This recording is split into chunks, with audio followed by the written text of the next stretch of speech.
Evan Carter was fixing a broken satellite dish on the roof of his apartment, building when the sky split open. At least that's what it looked like to him. One moment he was tightening a bolt, thinking about dinner, and the next a blinding flash swallowed the city. The air roared, his stomach dropped, and then silence. When Evan opened his eyes, the world was wrong.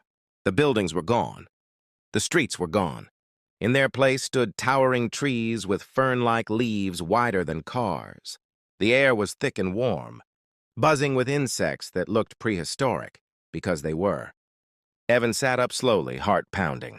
"Okay," he muttered. "Either I hit my head, or I'm in serious trouble."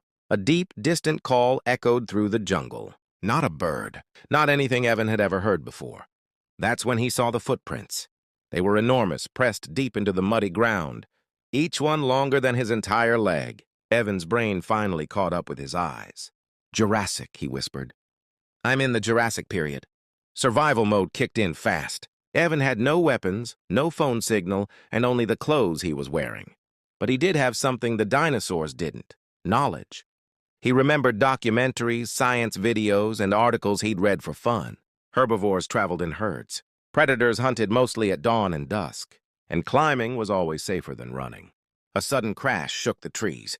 Evan didn't wait to see what made it. He sprinted and scrambled, up the nearest thick-trunked tree just as a massive shape burst through the undergrowth.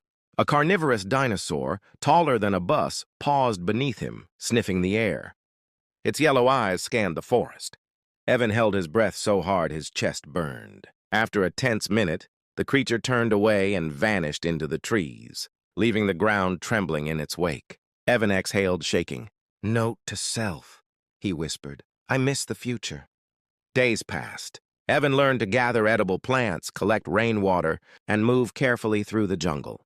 He watched herds of gentle giants pass by and learned which calls meant danger. Despite the fear, there was awe, too. Sunsets over ancient forests, stars untouched by city lights, a world untouched by humans. One night, as Evan sat near a small fire, the same strange light from the sky appeared again. It hummed just like before. Evan stood, heart racing.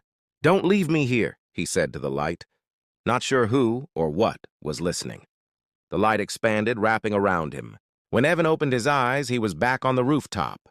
The city noise returned. Cars honked. Sirens wailed. His wrench lay beside him exactly where he'd dropped it, but Evan knew it had been real. Because pressed into the concrete right next to his foot was a muddy footprint far too big to belong to any animal alive today. Evan smiled nervously. "Yeah,